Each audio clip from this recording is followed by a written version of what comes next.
Welcome to onSodi.com.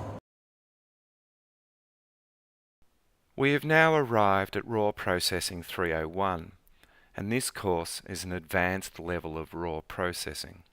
It's important to be familiar and comfortable with the skills learnt in Raw Processing 101 and 201 in order to get the most from this course.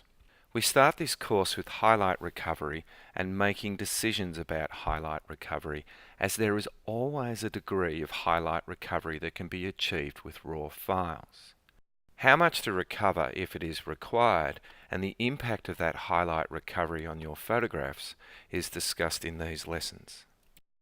We then look at the shadow slider, which deals with the dark areas in your image. The shadow slider can be destructive on underexposed images, so be careful not to be too aggressive with this.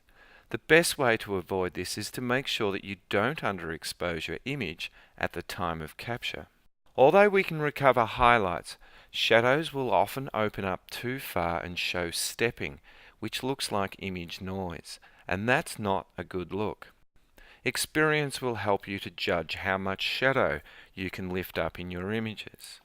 The next video discusses the clarity slider, which adds extra sharpness and detail to your images when used correctly.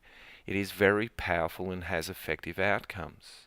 Clarity slider adds a little mid-range contrast and therefore some apparent sharpening to your image. We often use the clarity slider on our own work, but only in small amounts. The next two videos on vibrance and saturation showcases some of the best ways to adjust colour. Some really interesting effects can be achieved with a combination of these two sliders. Be careful though that you don't introduce saturation clipping, because saturation clipping might look okay on some screens, but on others it can look pretty awful, and in a print it can look particularly awful. You will be mastering Camera Raw colour in no time after watching the next video, which combines the use of the vibrance and saturation sliders in combination with the hue, saturation and luminance tab. We then look at the tone curve tab over two videos.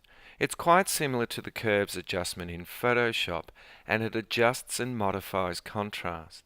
But please note, it is always better to do the major colour and contrast changes on a RAW file within Camera Raw, or Lightroom for that matter, before you open your images into Photoshop.